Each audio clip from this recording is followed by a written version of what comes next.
तो मेरा नाम Syed Mohammad Muzahir, currently pursuing MBBS from Jawaharlal Nehru medical college. मेरा नीट में स्कोर 690 था। तो इस वीडियो में मैं आपको बायोलॉजिकल क्लासिफिकेशन पढ़ाने जा रहा हूँ। ये वीडियो सेकंड पार्ट है बायोलॉजिकल क्लासिफिकेशन का।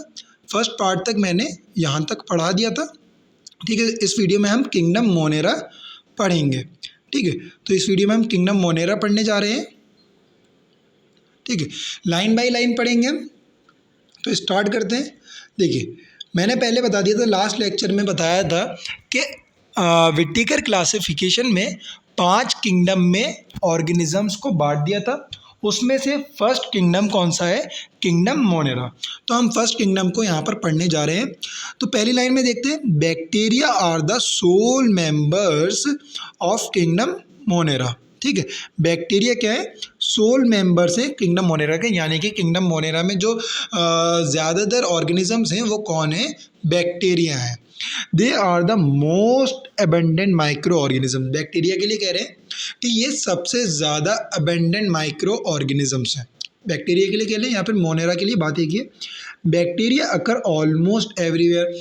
हमें ये बैक्टीरिया हर जगह पर मिल जाएंगे। अब चाहे वो मिट्टी हो, हमारा खाना हो, या कोई टेबल हो, कॉपी हो, पेन हो, हर जगह बैक्टीरिया प्रेजेंट होंगे। ठंडी जगह हो, गर्म जगह हो, हर जगह पर hundreds of bacteria are present in handful of soil. एक मुट्ठी सॉइल में भी 100 बैक्टीरिया प्रेजेंट होंगे, 100 ऑफ बैक्टीरिया प्रेजेंट होंगे। They also live in extreme habitat such as hot springs, है ना। ये कहाँ पर? एक्सट्रीम हैबिटाट्स, यानी कि बहुत हार्श हैबिटाट्स में भी पाए जा सकते हैं, जैसे कि हॉट स्प्रिंग्स, है ना, गर्म जगहों पर। डेजर्ट में भी पाए जा सकते हैं। स्नो, जहाँ बर्फीले जगहों पर भी पाए जा सकते हैं। ओशंस के अंदर, डीप ओशंस में भी पाए जाते हैं। Where very few other life forms can survive. यहाँ पर ये जो जगहें बताई हैं, डेजर्ट हो गई, स्नो हो गई, डीप ओशंस हो गई, यहाँ पर बहुत कम लाइफ फॉर्म्स एग्जिस्ट करती हैं। सिर्फ बैक्टीरिया वगैरह ही एग्जिस्ट करते हैं। Many of them live in और on other organism as parasites. काफ़ी सारे बैक्टीरिया क्या है, वो ऑर्गेनिजम्स पे रहते हैं, जीवित ऑर्गेनिज्म के ऊपर या फिर उसके अंदर रहते हैं। ठीक है, bacteria are grouped under 4 categories. अब यानी कि जो ये बैक्टीरिया हैं, जो किंगडम मोनेरा है, जो बैक्टीरिया है, उसको हमने 4 ग्रुप्स में डिवाइड कर रखा है। किस बेसिस पे? शेप्स के बेसिस पे।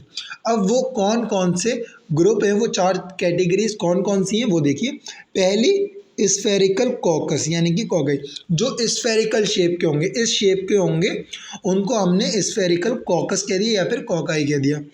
दूसरे हो गए द रॉड शेप बैसिलस, ये बैसिलाई, जो रॉड शेप के होंगे उसको हमने अलग ग्रुप में बांट दिया, जिसको हम बैसिलाई कह रहे हैं। तीसरे हो गए स्पाइरुला, है ना, स्पाइरिलियम, तीसरे स्पाइरिलम, और चौथे हो गए द कॉमा शेप्ड विब्रियम, जिसे हम विब्रियो कह रहे हैं। सॉरी। तो हमने 4 ग्रुप्स में बैक्टीरिया को बांटा है, कॉकाई, बैसिलस, स्पिरिलिया और विब्रियो। स्पिरिलिया कैसे कैसे? धागे टाइप के स्ट्रक्चर्स होंगे ना स्पिरिलिया में। विब्रियो कॉमा शेप्ड स्ट्रक्चर होगा बैक्टीरिया का। बैसिलस में लंबे लंबे रॉड शेप स्ट्रक्चर होंगे, और कॉकाई में स्फेरिकल स्ट्रक्चर्स के बैक्टीरिया होंगे। ठीक है, अब आगे बढ़ते हैं। ठीक है, आगे बढ़ते हैं। Though the bacteria structure is very simple, they are very complex in behaviour. अगर हम स्ट्रक्चर की बात करें, फिजिकल अपीयरेंस की बात करें, है ना, उसकी मॉर्फोलॉजी की बात करें, तो वो जो है बहुत सिंपल होगी, है ना। स्ट्रक्चर जो होगा वो बहुत सिंपल होगा, लेकिन बहुत ज़्यादा कॉम्प्लेक्स होंगे बिहेवियर के अंदर। यानी कि वो न्यूट्रिशन कैसे ले रहे हैं, वो अपना खाना कैसे बना रहे हैं, है ना, कहाँ पर रह रहे हैं, हैबिटाट कैसा है, उनमें वॉल प्रेजेंट है या नहीं है, कोई और सी भी लेयर हो सकती है ना। ये सारे चीज़ें आती हैं बिहेवियर के अंदर। तो बिहेवियरली अगर बात करें तो बहुत कॉम्प्लेक्स होंगे, अलग अलग टाइप के बिहेवियर्स दिखा रहे होंगे। लेकिन अगर हम स्ट्रक्चर की बात करें तो बहुत सिंपल होगा, हर बैक्टीरिया में सिंपल स्ट्रक्चर होगा, सेम टाइप का स्ट्रक्चर्स होगा। ठीक है, आगे बढ़ते हैं, एक सेकेंड, है ना, आगे बढ़ते हैं। Compared to many other organisms, bacteria as a group show most extensive metabolic diversity.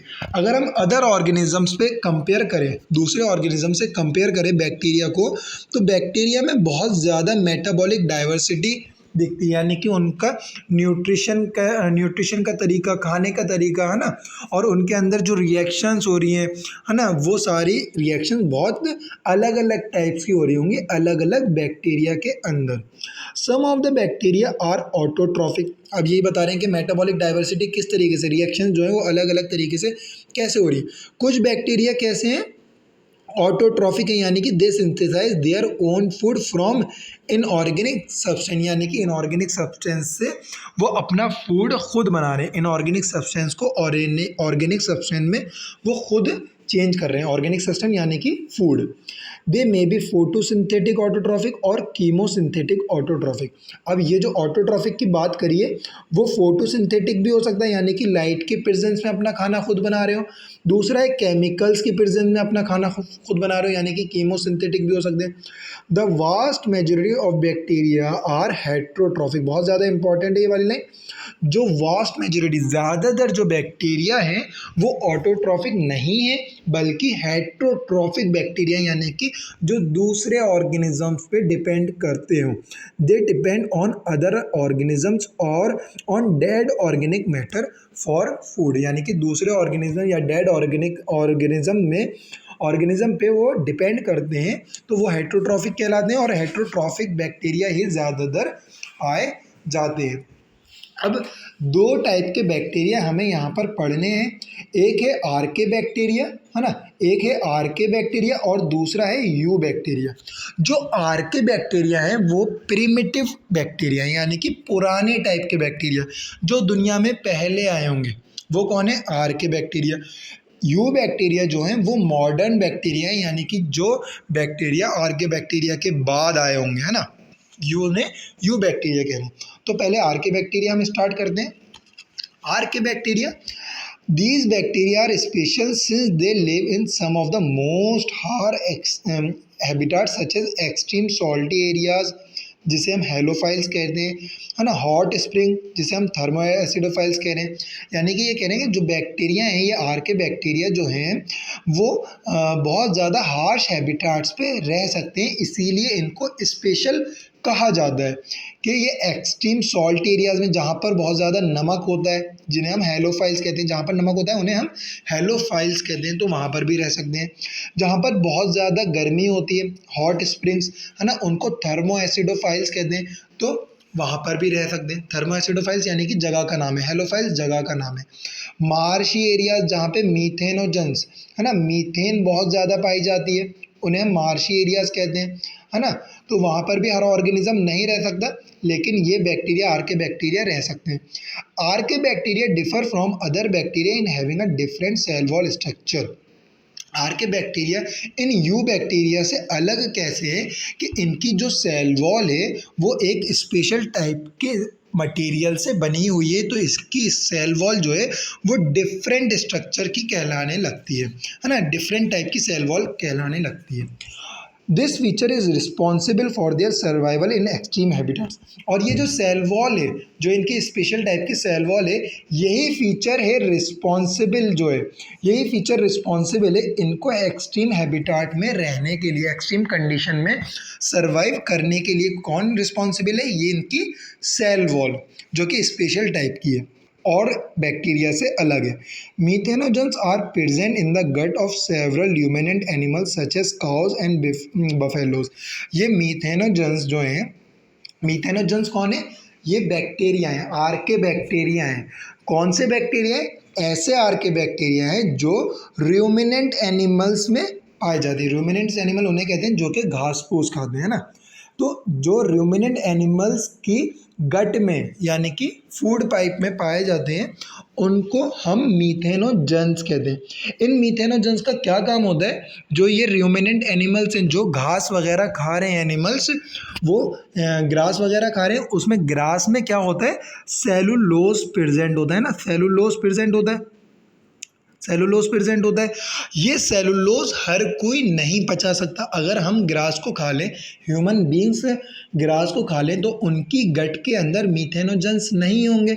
और ये मीथेनोजेंस क्या करते हैं, रूमिनेंट एनिमल्स के जो गट में है, वो मीथेनोजेंस क्या करते हैं, जब ये एनिमल्स ग्रास को खाते हैं तो उसमें जो सेलुलोज प्रेजेंट होता है, उन सेलुलोज को डाइजेस्ट करने का जो काम है वो इन मीथेनोजेंस बैक्टीरिया का काम होता है। यानी कि मीथेनोजेंस क्या कर रहे हैं, जो ग्रास के अंदर सेलुलोज होगा उसको डाइजेस्ट करवा रहे होंगे।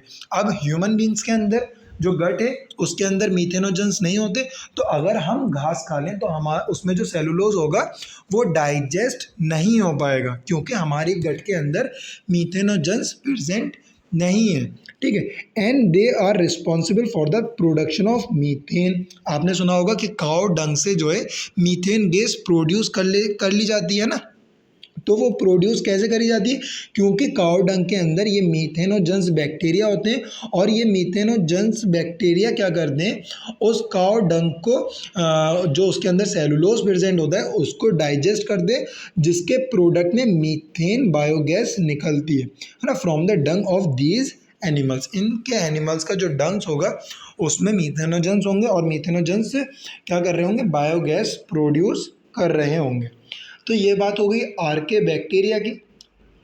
अब बात करते हैं यू बैक्टीरिया की। There are thousands of different eubacteria, जिन्हें हम ट्रू बैक्टीरिया भी कह रहे हैं, है ना, मॉडर्न बैक्टीरिया भी कह रहे हैं।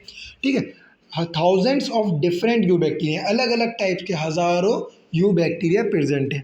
They are characterise by the presence of a rigid cell wall.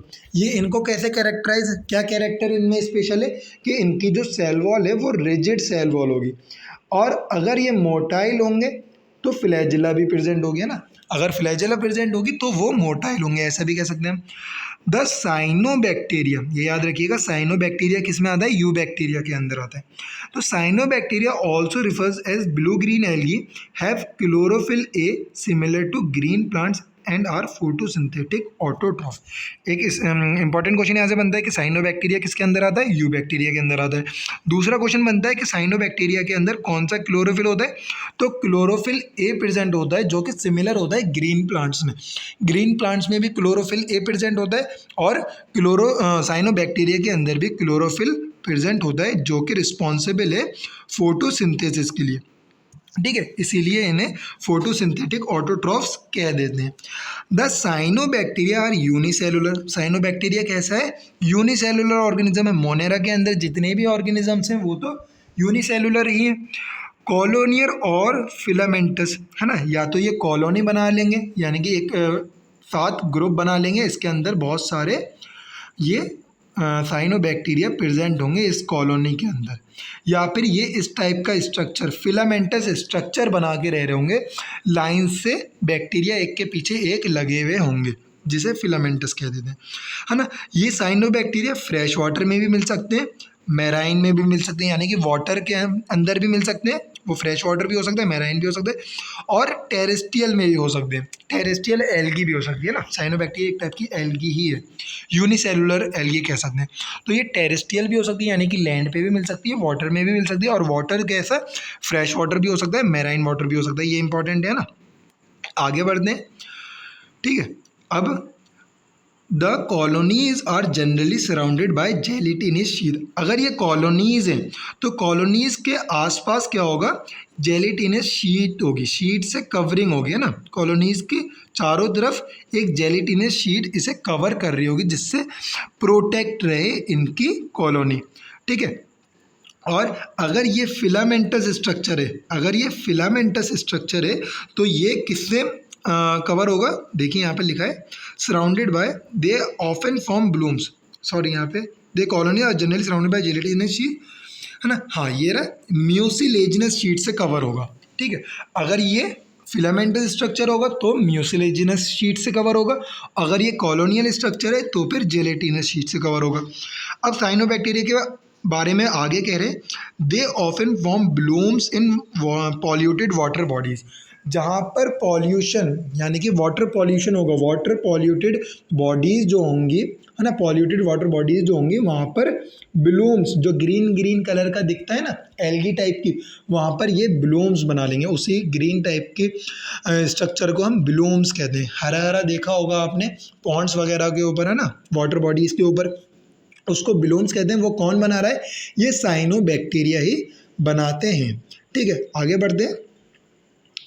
Some of ये Some of these organisms can fix atmospheric nitrogen in specialized cells called heterocyst। ठीक है, साइनोबैक्टीरिया की बात चल रही है। कुछ साइनोबैक्टीरिया कैसे होते हैं? वो एटमॉस्फेरिक नाइट्रोजन को फिक्स कर सकते हैं सॉइल के अंदर। वो कैसे सॉइल के अंदर फिक्स करेंगे?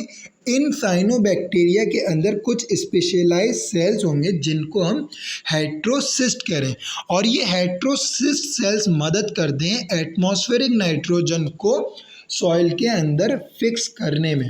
ठीक है, तो ये हेट्रोसिस्ट सेल्स जो कि साइनोबैक्टीरिया के अंदर प्रेजेंट है ना, वो मदद कर रहे हैं क्या, किसमें? एटमॉस्फेरिक नाइट्रोजन को फिक्स करने में। कुछ साइनोबैक्टीरिया के एग्जाम्पल दिए, जैसे कि नोस्टॉक और एनाबीना। नोस्टॉक और एनाबीना ये साइनोबैक्टीरिया के एग्जाम्पल्स हैं जो कि मदद कर रहे हैं किसमें? एटमॉस्फेरिक नाइट्रोजन को फिक्स करने में। आगे क्या लिखा है?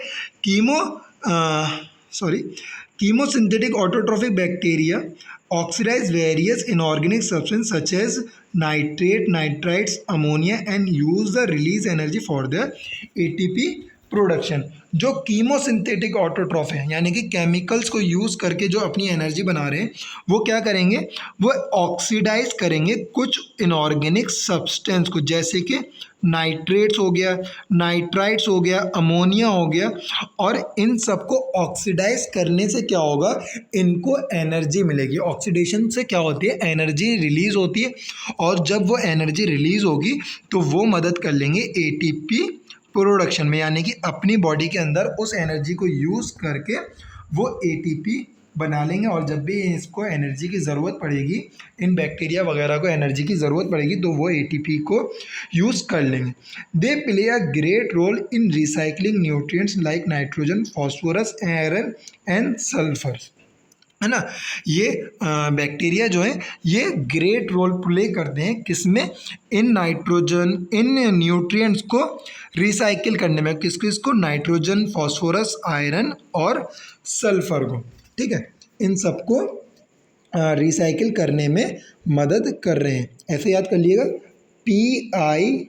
PINS। P से फॉस्फोरस हो गया, I से आयरन हो गया, N से नाइट्रोजन हो गया, और S से सल्फर हो गया। ठीक है, इन तीनों को रिसाइकिल करने में मदद कर रहे हैं। ठीक है, अब बात आती है हेट्रोट्रॉफिक बैक्टीरिया की, है ना। Heterotrophic bacteria are most abundant in nature. अभी ऊपर भी देखा था, हेट्रोट्रॉफिक बैक्टीरिया सबसे ज़्यादा प्रेजेंट होते हैं नेचर के अंदर। The majority are important decomposers. जो ये हेट्रोट्रॉफिक बैक्टीरिया है उसमें से मेजोरिटी कौन क्या कर रहे हैं? डीकम्पोजिशन कर रहे हैं, डीकम्पोज कर रहे हैं। ठीक है, जैसे कि कोई ऑर्गेनिज्म मर गया तो उसको अगर हम मिट्टी में डाल दें तो काफ़ी टाइम बाद वो ख़त्म हो जाता है, डीकम्पोज हो जाता है। तो वो डीकम्पोज कौन कर रहा होगा? वहाँ पर उस बॉडी के अंदर बैक्टीरिया वगैरह आ गए होंगे, बैक्टीरिया वगैरह उस बॉडी के ऊपर आ गए होंगे और उसको डीकम्पोज करने में मदद कर रहे होंगे। ये कर क्या रहे होंगे? ये अपनी बॉडी से एंजाइम रिलीज़ कर रहे होंगे बाहर उस डेड ऑर्गेनिज्म के ऊपर, और जब वो एंजाइम रिलीज़ करेंगे उस डेड ऑर्गेनिज्म के ऊपर तो वो बॉडी डीकम्पोज हो जाएगी, डाइजेस्ट हो जाएगी, और जब डाइजेस्ट हो जाएगी तो वो डाइजेस्टेड फूड वो अपनी बॉडी के अंदर ले लेंगे और एनर्जी बनाने का काम कर लेंगे उससे। Many of them have a significant impact on human affairs. In heterotrophic bacteria का काफ़ी इम्पैक्ट, काफ़ी काम किसमें है? ह्यूमन की लाइफ के अंदर है ना। ह्यूमन की लाइफ में काफ़ी सिग्निफिकेंट इम्पैक्ट है इन बैक्टीरिया का। They are helpful in making curd from milk. ये बहुत इंपॉर्टेंट लाइन है। ये हेट्रोट्रॉफिक बैक्टीरिया या कह लें यू बैक्टीरिया, ये किस में मदद कर रही है? कर्ड को बनाने में। लैक्टिक एसिड बैक्टीरिया का नाम सुना होगा ना, लैक्टोबैसिलस, है ना। ये मिल्क प्रोडक्शन में मदद कर रही है, सॉरी कर्ड प्रोडक्शन में मदद कर रही है मिल्क से। इसके अलावा प्रोडक्शन ऑफ एंटीबॉडीज़, एंटीबायोटिक्स, है ना, एंटीबायोटिक्स बनाने में मदद कर रही है। Fixing nitrogen in leguminous plant जो होते हैं उसके अंदर जो नाइट्रोजन फिक्स होती है वो भी कौन करता है? ये हेट्रोट्रॉफिक बैक्टीरिया करते हैं, जैसे है ना, राइजोबियम, है ना। राइजोबियम क्या है? हेट्रोट्रॉफिक बैक्टीरिया है, ठीक है। इसके अलावा legume roots, some are pathogens causing damage to human beings. अब कुछ हेट्रोट्रॉफिक बैक्टीरिया ऐसे भी हैं जो कि पैथोजेंस का काम कर रहे हैं ना, यानी कि ह्यूमन बींग्स को डैमेज कर रहे हैं, है ना। इसके अलावा कौन कौन सी डिजीज़ कर रहे हैं ये?